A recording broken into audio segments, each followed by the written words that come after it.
Everyone, welcome back to my channel. तो यहाँ पर आप देख सकते हैं, यहाँ पर आपको बुक का नाम दिख रहा है सामाजिक, आर्थिक एवं राजनीतिक जीवन, जो कि कक्षा 7 का है। आज की वीडियो में हम इसका अध्याय 3 पढ़ने वाले हैं। अध्याय 2 तक कंप्लीट हो चुका है। आपको इस बुक का प्लेलिस्ट इसी वीडियो के नीचे डिस्क्रिप्शन बॉक्स में मिल जाएगा, तो एक बार चेक कर लीजिएगा। चलिए स्टार्ट करते हैं हम आज का वीडियो। देखिए, चैप्टर का नाम है शिक्षा एवं स्वास्थ्य के क्षेत्र में सरकार की भूमिका। ठीक है, यानी कि शिक्षा और स्वास्थ्य के क्षेत्र में सरकार क्या भूमिका निभाती है, उसके बारे में हम इस चैप्टर में पढ़ने वाले हैं।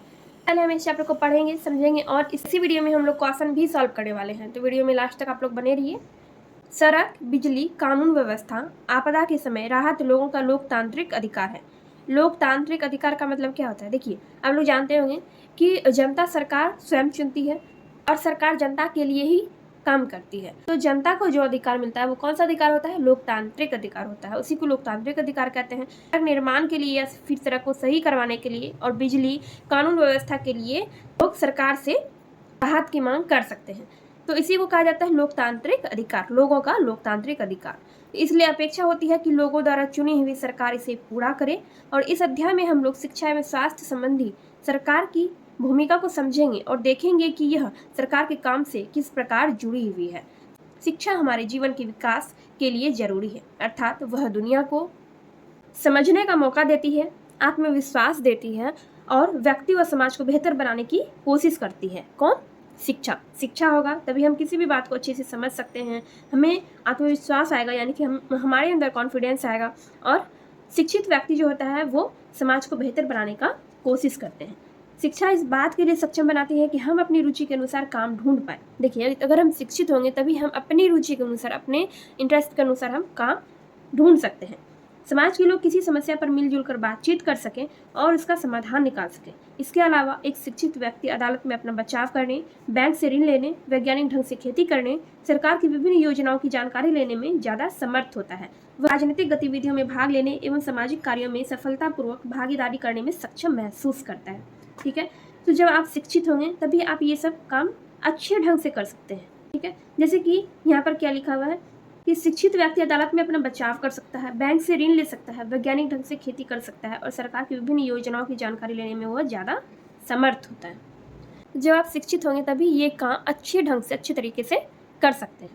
अब बिहार में शिक्षा की स्थिति, तो अब हम देखेंगे कि हमारे राज्य में शिक्षा की क्या स्थिति है। ठीक है, स्वतंत्रता प्राप्ति के साथ ही सरकार के लिए हमारे संविधान ने एक लक्ष्य निर्धारित किया था कि 10 वर्षों के अंदर 14 वर्ष की आयु तक के सभी बच्चों को शिक्षा उपलब्ध कराएगी। लेकिन लक्ष्य की प्राप्ति नहीं हो सकी है। आज इतने वर्षों बाद भी सभी लोगों तक शिक्षा नहीं पहुंची। यह हमारे लिए बहुत चिंता का विषय है। आइए अपने राज्य के उदाहरण से इस स्थिति को समझें।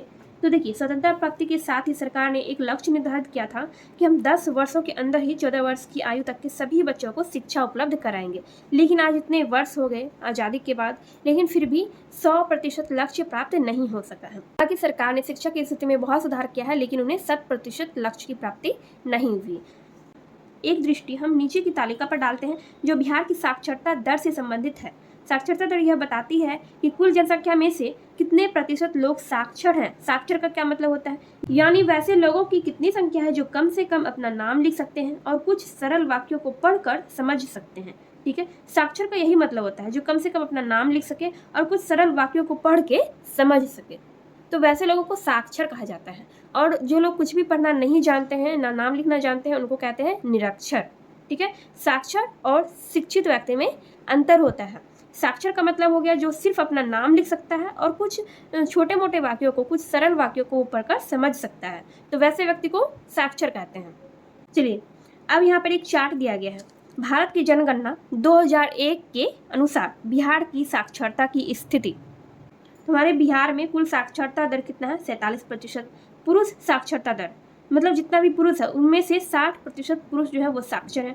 और महिला साक्षरता दर कितना था? 33%। अनुसूचित साक्षरता दर, अनुसूचित जाति साक्षरता दर कितना था? 29%। और अनुसूचित जनजाति साक्षरता दर था 28%। कब? 2001 में। ये 2001 का ये चार्ट आपको दिया गया। इस तालिका को ध्यान से देखने से यह पता चलता है कि अपने राज्य में शिक्षा की स्थिति अत्यंत दयनीय है। अत्यंत दयनीय यानी कि अत्यंत खराब है।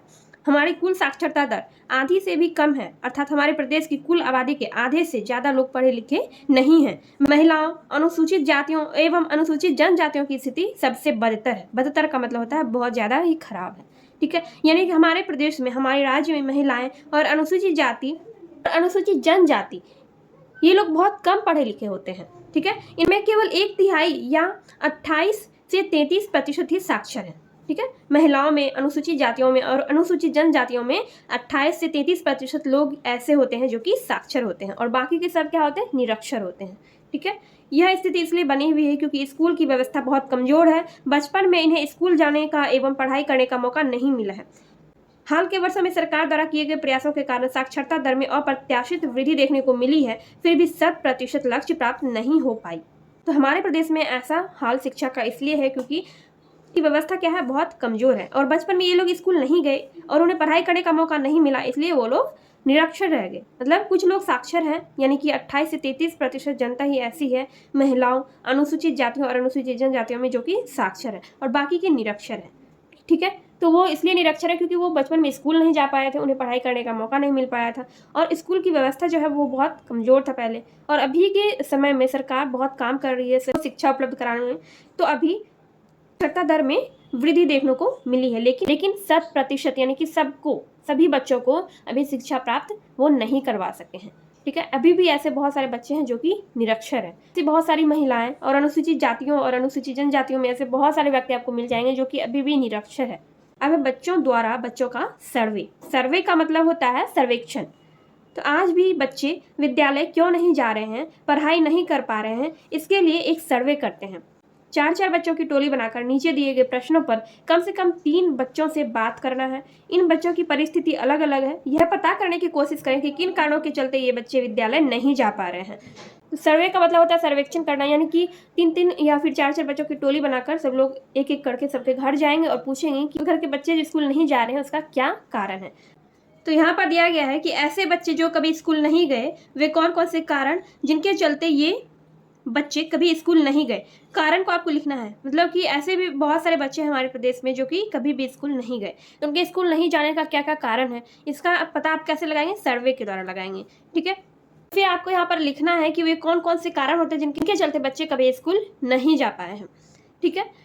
तो मैंने यहाँ पर 2-3 कारण लिखा है, जैसे कि शिक्षा के प्रति जागरूकता की कमी, गरीबी, घर खेतों के कामों की जिम्मेदारी। तो इन सब वजहों से ऐसे बहुत सारे बच्चे हैं जो कि कभी स्कूल नहीं जा पाए हैं। फिर यहाँ पर है ऐसे बच्चे जो विद्यालय में पढ़ते थे लेकिन उन्होंने बीच में ही जाना बंद कर दिया, किन कारणों से ये बच्चे बीच में ही विद्यालय छोड़ दिए। तो उसके लिए भी आपको जो भी कारण आता है या फिर सर्वे द्वारा पता किया जाएगा, सर्वे द्वारा आप पता लगाएंगे कि बच्चों ने बीच में ही विद्यालय क्यों छोड़ दिया। तो उसके कुछ रीजन उससे हो सकते हैं, जैसे कि घर में काम करने के कारण, घर परिवार की आर्थिक स्थिति खराब होना, परिवार में लड़ाई झगड़े के कारण, बच्चों का पढ़ाई में रुचि ना होना, ये भी एक कारण होता है बीच में ही पढ़ाई छोड़ देने का। ऐसे बहुत सारे बच्चे होते हैं जो कि स्कूल जाते हैं लेकिन पढ़ाई में रुचि ना होने के कारण वो बीच में ही वो पढ़ाई छोड़ देते हैं। एक कारण ये भी है कि माता पिता बच्चों पे ध्यान नहीं देते, उनकी पढ़ाई पर ध्यान नहीं देते हैं, क्योंकि माता पिता खुद ही अशिक्षित होते हैं या फिर वो शिक्षा के प्रति जागरूक नहीं होते हैं, तो वो बच्चों की पढ़ाई पर ध्यान नहीं देते हैं, जिससे कि बच्चे बीच में ही स्कूल छोड़ देते हैं। फिर ऐसे ही बहुत सारे बच्चे हैं, ऐसे बच्चे जो बाल मजदूर हैं, किन किन कारणों से ये बच्चे पढ़ने की उम्र में मजदूरी करने लगे हैं। तो ये सब कारण होता है, जैसे अशिक्षा, पढ़ाई के प्रति जागरूक ना होना, बढ़ती हुई जनसंख्या इत्यादि, ठीक है। तो इस तरह से आपका ये हो गया सरकार की भूमिका। अब हम ये देखेंगे कि शिक्षा में सरकार क्या भूमिका निभा रही है। तो शिक्षा प्राप्त करना हम सबका हक है, सबको शिक्षा उपलब्ध करवाना सरकार की जिम्मेदारी है। इस बात को पूरा करने के लिए यह जरूरी होता है कि इसे कानून का स्वरूप दिया जाए, ताकि किसी को अगर शिक्षा उपलब्ध ना हो तो वह न्यायालय का सहारा ले। इसके साथ साथ शिक्षा के लिए बेहतर एवं उचित व्यवस्था करना जरूरी है। इस हेतु यानी कि इसके लिए कई योजनाएं शुरू की गई है, जिसके तहत यह लक्ष्य पूरा हो सके। इसके कुछ उदाहरण हम नीचे देखेंगे, ठीक है। तो सरकार का क्या काम है, सरकार को सबको शिक्षा उपलब्ध करवाना चाहिए, और सबको शिक्षा उपलब्ध करवाना सरकार की जिम्मेदारी है, ठीक है। तो इसके लिए जरूरी है किसे कानून का स्वरूप देना चाहिए, किसे शिक्षा को कानून का स्वरूप देना चाहिए, जिससे कि अगर कोई शिक्षा प्राप्त नहीं कर सका है या फिर जिनके पास शिक्षा उपलब्ध नहीं है तो वो न्यायालय का सहारा ले सकते हैं, ठीक है। अब यहाँ है अनुप्रिया अंतरा शालिनी सबाना मध्य विद्यालय नगदहा में 8वीं वर्ग की छात्राएं हैं। अनुप्रिया, अंतरा, शालिनी, सबाना, ये सब लड़कियों का नाम है, जो कि मध्य विद्यालय नगदहा में 8वीं वर्ग में पढ़ती है। यह विद्यालय उनके घर के काफ़ी नज़दीक है, इस कारण विद्यालय आने जाने में उन्हें कोई असुविधा नहीं होती है। पर एक बात उनके मन को हमेशा कचोटती है कि शायद वे आगे पढ़ाई नहीं कर पाएंगी, क्योंकि उच्च विद्यालय की दूरी गांव से लगभग 5 किलोमीटर है। विद्यालय दूर होने के कारण गांव की अधिकतर लड़कियां कक्षा 8 के बाद पढ़ाई नहीं कर पाती, क्योंकि उन्हें विद्यालय आने जाने में काफ़ी कठिनाइयों का सामना करना पड़ता है। साथ ही उनके माता पिता भी उनकी सुरक्षा को लेकर चिंतित रहते हैं। एक दिन अखबार के माध्यम से पता चलता है कि कक्षा 9 में पढ़ने वाली सभी लड़कियों को सरकार द्वारा साइकिल दी जाएगी। उनकी खुशी का ठिकाना न रहा। अब इस गांव की सभी लड़कियां आगे की पढ़ाई कर सकती हैं और अब सभी लड़कियां आगे बढ़ सकती हैं। कक्षा 8 में उत्तीर्ण होने के बाद, उत्तीर्ण का मतलब होता है पास, तो कक्षा 8 में उत्तीर्ण होने के बाद सबके माता पिता ने अपनी अपनी लड़कियों का नामांकन उच्च विद्यालय में करवा दिया। कुछ ही दिनों बाद विद्यालय प्रधान ने कक्षा 9 में पढ़ने वाली सभी लड़कियों के बीच साइकिल वितरित करवा दी और साइकिल पाकर ये लड़कियां आत्मविश्वास से परिपूर्ण दिखती हैं एवं समूह में विद्यालय जाती हैं। तो यहाँ पर देखिए, अनुप्रिया, अंतरा, शालिनी, सबाना, ये सब क्या है, ये लोग जो है ये 8वीं वर्ग की छात्राएं हैं। ठीक है, यानी कि ये लड़कियां कक्षा 8 में पढ़ती हैं। उनके मन में हमेशा ये डर रहता है कि शायद वो कक्षा 8 के बाद आगे नहीं पढ़ पाएंगी, क्योंकि उनका जो उच्च विद्यालय है उनके गांव से 5 किलोमीटर दूर, इसलिए गांव की लड़कियों को विद्यालय जाने में कठिनाई होती है, क्योंकि विद्यालय गांव से बहुत दूर है। तो एक दिन अखबार के माध्यम से पता चलता है कि सरकार ने ये ऐलान किया है कि कक्षा 9 में पढ़ने वाली सभी लड़कियों को साइकिल देंगे। तो वो लोग बहुत खुश हो जाते हैं ये सब सुन के। ठीक है, क्योंकि साइकिल से विद्यालय जाना आसान हो जाएगा। तब इन लड़कियों के माता पिता उनका एडमिशन उच्च विद्यालय में यानी हाई स्कूल में करवा देते हैं और फिर वो लोग सभी लड़कियां समूह में विद्यालय जाती हैं। ठीक है, तो इससे रिलेटेड, इसी पैराग्राफ से रिलेटेड आपको यहाँ पर कुछ क्वेश्चंस दिए गए हैं। हालांकि ये क्वेश्चन आपको एग्जाम में नहीं पूछे जाते हैं, लेकिन फिर भी आपको ये बनाना चाहिए। अनुप्रिया एवं उसकी सहेलियां क्यों परेशान थी, उन सब की परेशानी कैसे दूर हुई। इस क्वेश्चन का आंसर आप खुद भी लिख सकते हो, खुद भी आप बना सकते हैं। सारा चीज आपको इसी पैराग्राफ से दिया गया है। देखिए, यहाँ पर कह रहे हैं कि अनुप्रिया एवं उसकी सहेलियां क्यों परेशान थी। तो वो लोग क्यों परेशान थी, क्योंकि वो लोग ये सोचती थी कि वे आगे पढ़ाई नहीं कर पाएंगी, मतलब वो उच्च विद्यालय में नहीं पढ़ पाएंगी। ठीक है, उच्च विद्यालय जो है उनके गाँव से 5 किलोमीटर दूर था, तो इसलिए वो लोग सोचते थे कि हम आगे पढ़ाई नहीं कर पाएंगे, तो इसलिए वो लोग परेशान थी।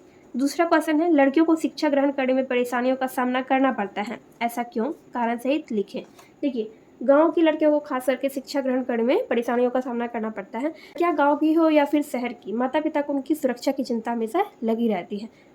साथ अगर स्कूल या फिर कॉलेज वगैरह या हाई स्कूल घर से या फिर गाँव से दूर हो, इसके चलते भी लड़कियों को काफ़ी कठिनाइयों का सामना करना पड़ता है। क्योंकि तो लड़कियों को शिक्षा ग्रहण करने में परेशानियों का सामना क्यों करना पड़ता है, क्योंकि स्कूल या फिर कॉलेज, स्कूल ही लिखेंगे आप, स्कूल उनके गांव से दूर होता है और माता पिता उनके सुरक्षा को लेकर चिंतित रहते हैं। यही सब वजह होता है जिससे कि लड़कियों को शिक्षा ग्रहण करने में परेशानियों का सामना करना पड़ता है। तीसरा क्वेश्चन है, आपकी समझ में ऐसी क्या व्यवस्था हो सकती है जिससे लड़कियों को परेशानी ना हो। एक व्यवस्था जो है सरकार ने किया है कि सभी 9th क्लास की सारी लड़कियों को साइकिल दिया जाता है, ये बहुत अच्छी व्यवस्था है। और दूसरी ये हो सकती है कि हर गाँव में या फिर छोटे छोटे शहरों में स्कूल कॉलेज वगैरह खुलने चाहिए, ताकि उस गाँव की या फिर उस क्षेत्र की सभी लड़कियाँ कॉलेज स्कूल में पढ़ सकें, उनकी पढ़ाई अधूरी ना रहे। ठीक है, तो यही इसका आंसर होगा। सुमित सरकारी विद्यालय में कक्षा 5 का छात्र था। सुमित नाम का एक लड़का है जो कि 5 कक्षा में पढ़ता है। वह हमेशा खुश दिखता था पर इन दिनों चिंतित रहता है। उसकी चिंता का मुख्य कारण है किताबों का समय पर ना मिलना। बाजार में भी उसकी पुस्तक नहीं बिकती, इसलिए चाहकर भी वह अपनी पुस्तक बाजार से नहीं खरीद पाया। सरकार की यह योजना है कि कक्षा 1 से 8 तक के सरकारी विद्यालयों में पढ़ने वाले सभी बच्चों को निःशुल्क यानी कि मुफ्त पुस्तकें दी जाएगी, ताकि सभी वर्गों के बच्चे विद्यालय जा पाए। 5वीं कक्षा में आए सुमित को 3 माह हो गए। अब उसे यह चिंता भी सता रही थी कि परीक्षा में वह क्या लिखेगा। प्रधानाध्यापक से कहने पर वह स्थिति की जानकारी लेते हैं एवं 1 माह में पुस्तकें विद्यालय में पहुंच जाएगी ऐसा आश्वासन देते हैं। ठीक है, सुमित नाम का जो लड़का था जो 5 कक्षा में पढ़ता था, उसने एडमिशन लिया था क्लास 5 में। तो क्लास 5 में आए हुए उसको 3 महीने हो गए, लेकिन उसको स्कूल से पुस्तक यानी कि किताबें नहीं मिली थी। ठीक है, लेकिन तो उनके प्रधानाध्यापक यानी कि उनके हेडमास्टर ने कहा कि 1 माह में पुस्तकें विद्यालय में पहुंच जाएगी और सबको समय बांट दिया जाएगा। ठीक है, ऐसा उनके हेडमास्टर ने, स्कूल के हेडमास्टर ने कहा।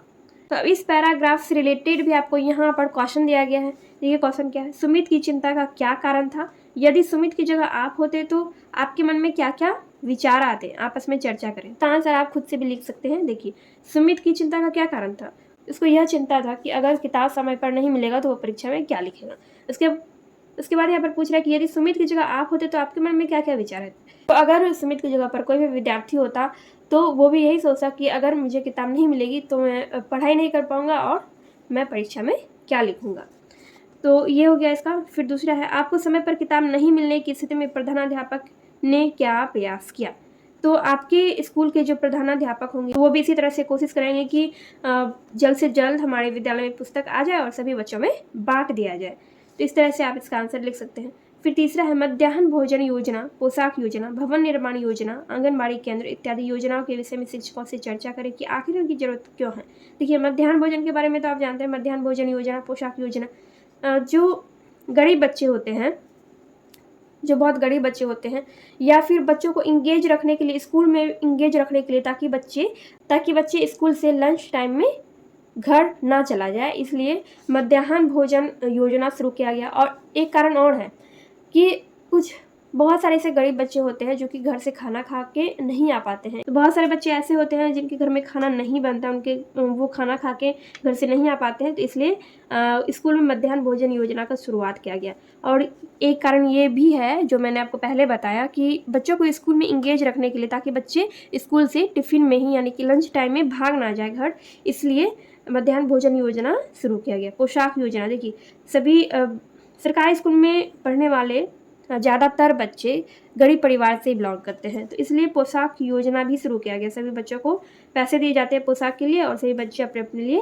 पोशाक बनवाते हैं।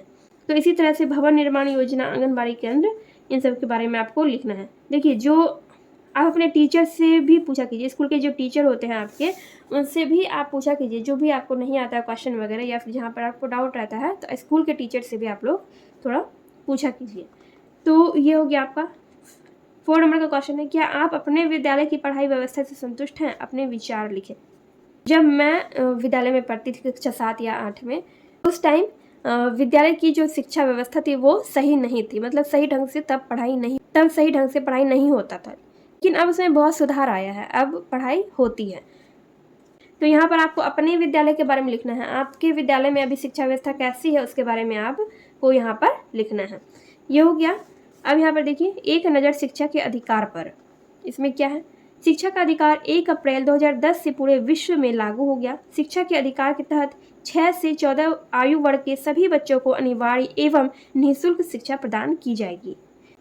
मैं जो आपको चैप्टर पढ़ाती हूँ, समझाती हूँ, हो सकता है कि अभी आपको ये बेनिफिशियल ना लगे, मतलब आपको ऐसा लगता होगा कि ये सब मतलब सिर्फ क्वेश्चन आंसर इसका बना लेंगे बस काम हमारा चल जाएगा, तो ये सब अभी आपके लिए उतना मायने नहीं रखता है। लेकिन जब आप आगे जाएंगे, मतलब जैसे आप कोई कंपटीशन का तैयारी कर रहे हैं या फिर कोई भी सिविल सर्विस एग्जाम की तैयारी कर रहे हैं, तब आपको ये सारा चीज़ बहुत काम आएगा और तब आपको शुरुआत से ये सब पढ़ना पड़ेगा। इसलिए अभी से आप पढ़ लें, अगर अभी से ही आप अच्छे से पढ़ लेंगे तो आपको बाद में किसी भी एग्जामिनेशन के लिए तैयारी में बहुत हेल्प मिलेगा।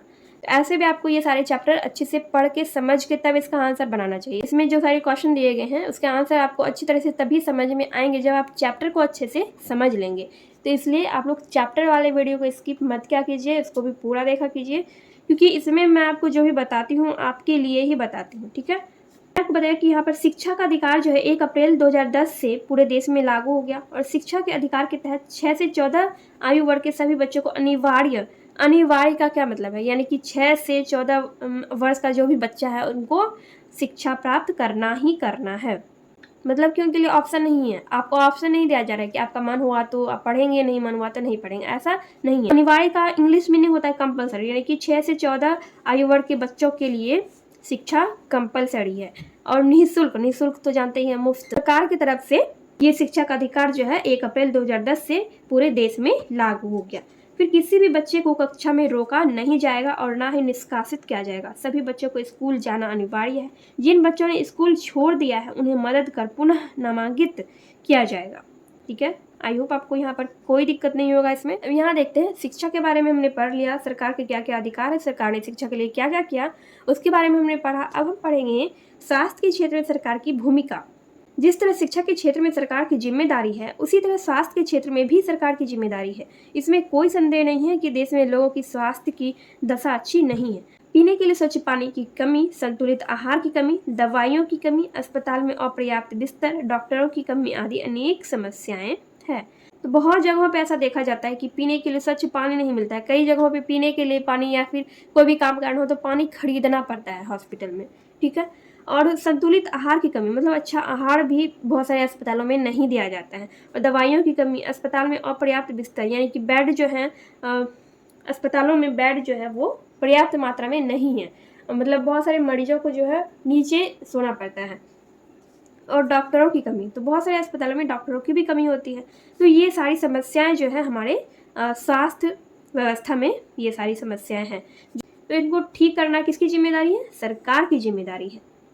हमारे देश के संविधान के अनुसार सबको स्वास्थ्य सेवाएं प्रदान करना सरकार का प्राथमिक कर्तव्य है, यानी कि पहला कर्तव्य है। हमारे देश के संविधान के अनुसार सबको स्वास्थ्य सेवाएं प्रदान करना सरकार का प्राथमिक कर्तव्य है।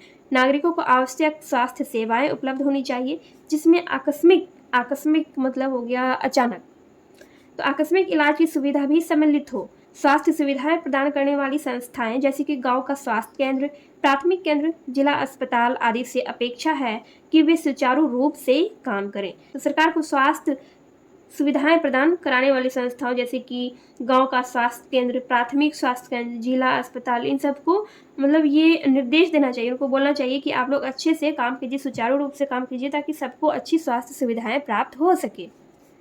तो गौरतलब है कि 2005 में रोगियों की औसत उपस्थिति प्रति स्वास्थ्य केंद्र 39 थी। वह 2010 में बढ़कर 4000 रोगी प्रति माह हो गई हैं।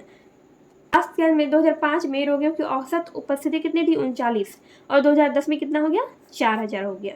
अब यहाँ पर क्या है? यहाँ पर है हमारे देश में प्रत्येक 1000 पैदा होने वाले बच्चों में से 300 बच्चों का वजन बहुत कम होता है। 5 वर्ष के अंदर इनमें 143 बच्चों की मृत्यु हो जाती है। ये सभी बचाए जा सकते हैं।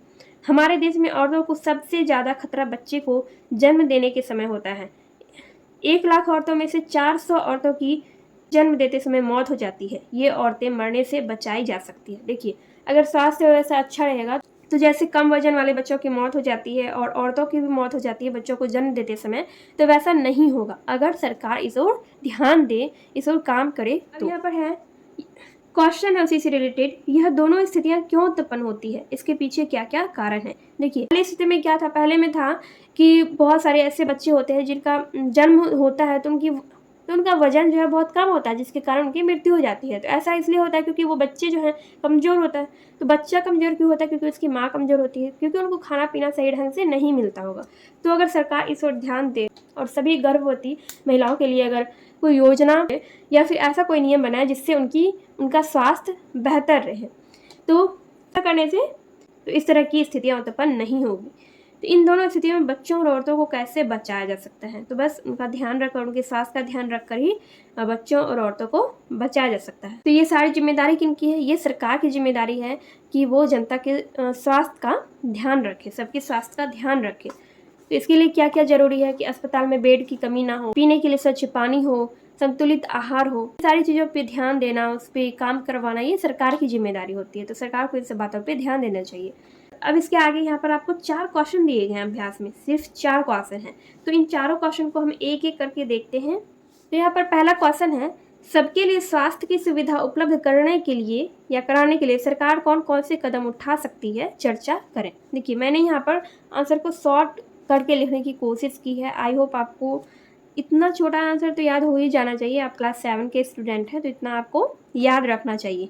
और याद रखने से ज़्यादा ज़रूरी क्या है? समझना ज़रूरी है। इसलिए मैं आपसे बार बार कहती हूँ कि आप लोग क्वेश्चन सॉल्व करने से पहले चैप्टर को अच्छे से समझ के पढ़ लिया कीजिए और इस वीडियो को पूरा देखा कीजिए। अगर आप खुद से नहीं भी पढ़ते हैं तो वीडियो आप देखेंगे तो आपको समझ में आ जाएगा।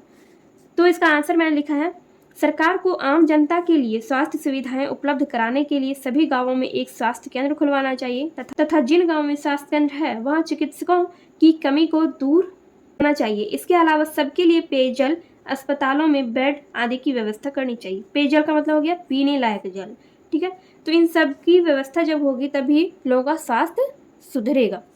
तो आपका फर्स्ट क्वेश्चन। सेकेंड में है, शिक्षा की स्थिति बेहतर करने के लिए सरकार की क्या भूमिका होनी चाहिए। इसका भी आंसर मैंने यहाँ पर लिखा हुआ है। इसका आंसर है सरकार को हर गांव में मध्य तथा उच्च विद्यालय खुलवाना चाहिए तथा साथ ही छोटे शहरों में कॉलेज भी खुलवाना चाहिए ताकि कोई भी विद्यार्थी शिक्षा से वंचित न रह सके, यानी कि कोई भी बच्चा ऐसा ना हो जो पढ़ाई ना कर सके। ठीक है, सरकार को एक ऐसी योजना तैयार करनी चाहिए जिससे गांव का भी हर मनुष्य शिक्षा के प्रति जागरूक हो सके। सरकार को एक ऐसी योजना तैयार करनी चाहिए जिससे कि गांव में या फिर गांव छोटे छोटे शहरों में जितने भी आदमी औरतें जितने भी लोग हैं सभी शिक्षा के प्रति जागरूक हो सके, क्योंकि वो अगर शिक्षा के प्रति जागरूक होंगे तभी वो अपने बच्चों को भी पढ़ाई के लिए वो प्रेरित करेंगे। ठीक है, ये हो गया आपका सेकंड नंबर का आंसर। थर्ड नंबर में है सर्वे क्यों किया जाता है। आपने इस पाठ में किए गए सर्वे से क्या समझा। सर्वे के बारे में हमने पढ़ा है इसी चैप्टर में, आपको याद होगा शायद। सर्वे का क्या अर्थ होता है? सर्वेक्षण, जैसा कि मैंने आपको पहले भी बताया था। किसी भी महत्वपूर्ण जानकारी या जनता के मन की बात तथा उनकी स्थिति अर्थात समाज की स्थिति को जानने तथा उन्हें बेहतर बनाने के लिए सर्वे किया जाता है। ठीक है, सर्वे क्यों किया जाता है? देखिए, सर्वे या फिर जनगणना वगैरह क्यों किया जाता है? क्योंकि सरकार जो है ये जानना चाहती है कि हमारे देश में कितने लोग हैं और कितने लोग शिक्षित हैं, कितने लोग अशिक्षित हैं, कितने लोग साक्षर हैं। तो ये सब जानने के बाद सरकार क्या करते हैं, उनकी स्थिति को बेहतर बनाने का प्रयास करते हैं। तो यही फायदा होता है सर्वे करने का। और दूसरा क्वेश्चन है, आपने इस पाठ में किए गए सर्वे से क्या समझा। इसका आंसर ये वाला है, इस पाठ में किए गए सर्वे से हमने यही समझा कि इस सर्वे द्वारा यह पता लगाया गया कि किन किन कारणों से बच्चे कभी स्कूल नहीं जा पाए या स्कूल बीच में ही छोड़ दिया। तो इस पाठ में जो सर्वे किया गया उससे क्या पता लगाया गया कि बच्चे कौन कौन से वजह से स्कूल कभी नहीं जा पाए या फिर उन्होंने बीच में ही स्कूल क्यों छोड़ दिया, या फिर बच्चे जो हैं वो बाल मजदूर करने पे वो क्यों मजबूर हो गए। सर्वे से यही सारा चीज़ इस पाठ में पता लगाया गया है। ये हो गया आपका थर्ड नंबर का आंसर। ठीक है, अब यहाँ पर 4 नंबर का आंसर हम देखते हैं। 4 नंबर में क्या है, एक ही उम्र के बच्चे जो सरकारी स्कूल, निजी स्कूल या अन्य स्कूल में पढ़ते हैं उनसे बातचीत करके पता करें कि इन स्कूलों में क्या समानता तथा अंतर है। तो ऐसे भी आप अपने मन से भी लिख सकते हैं कि सरकारी स्कूल और निजी स्कूल, या निजी का मतलब क्या होता है, प्राइवेट स्कूल, सरकारी स्कूल और प्राइवेट स्कूल में क्या अंतर है, इसको आपको लिखना है।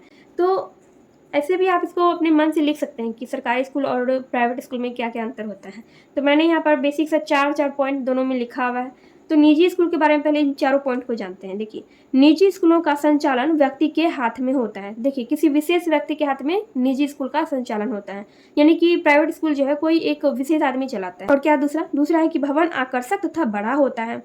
देखा होगा आपने कि प्राइवेट स्कूल का जो बिल्डिंग वगैरह है वो सब क्या होता है, बड़ा होता है और आकर्षक सुंदर होता है। निजी स्कूल के शिक्षकों के लिए कोई विशेष डिग्री की आवश्यकता नहीं होती है। तो ये बात भी होता है। देखिए, सरकारी स्कूल में नौकरी करने के लिए क्या करना पड़ता है, आपको बीएड डीएड ये सब करना पड़ता है, कोई मतलब डिग्री आपको प्राप्त करना पड़ता है। लेकिन अगर आप प्राइवेट स्कूल के टीचर बनना चाहते हैं तो उसके लिए आपको किसी विशेष डिग्री की आवश्यकता नहीं है, बस आपको अच्छा नॉलेज होना चाहिए किसी एक सब्जेक्ट के बारे में, तो आप प्राइवेट स्कूल में पढ़ा सकते हैं।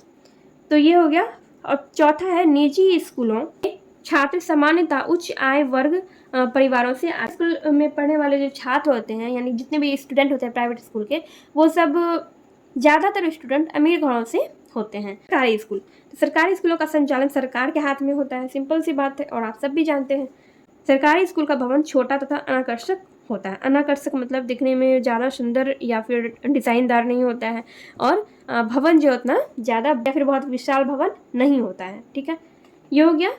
तीसरा पॉइंट है, सरकारी स्कूल का शिक्षक की योग्यता मापदंडों के अनुसार होती है और उन्हें बीएड या डीएड करना अनिवार्य होता है, क्योंकि इसके बाद ही बीएड या फिर डीएड करने के बाद ही आपको सरकारी स्कूल में टीचर का जॉब मिल सकता है। मतलब कि जब आपके पास बीएड या फिर डीएड की डिग्री होगी तभी आप सरकारी स्कूल के टीचर बन सकते हैं।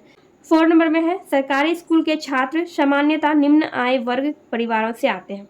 तो सरकारी स्कूल के जो स्टूडेंट होते हैं वो ज़्यादातर स्टूडेंट जो हैं वो गरीब परिवार से होते हैं। ठीक है, क्योंकि गरीब लोग ही अपने बच्चों को सरकारी स्कूल में भेजते हैं।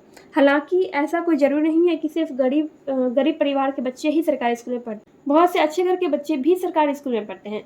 ठीक है, तो यहाँ तक आपका ये पूरा चैप्टर कंप्लीट हो गया है। मैंने आपको सारे क्वेश्चंस बता दिए हैं, पूरा चैप्टर बता दिया है। आई होप आपको अच्छे से समझ में आ गया होगा। नेक्स्ट वीडियो में पढ़ेंगे अध्याय 4 समाज में लिंग भेद, एंड अगर आपको ये वीडियो थोड़ी सी भी हेल्पफुल लगी हो तो प्लीज़ वीडियो को लाइक कीजिए एंड चैनल पर पहली बार आए हैं तो सब्सक्राइब करके बेल आइकन को प्रेस कर लीजिए। वीडियो को ज़्यादा से ज़्यादा शेयर कीजिए। मैं आप लोगों के लिए बहुत मेहनत से वीडियो बनाती हूँ, तो प्लीज़ आप लोग मुझे सपोर्ट कीजिए। चलिए मिलती हूँ मैं नेक्स्ट वीडियो में।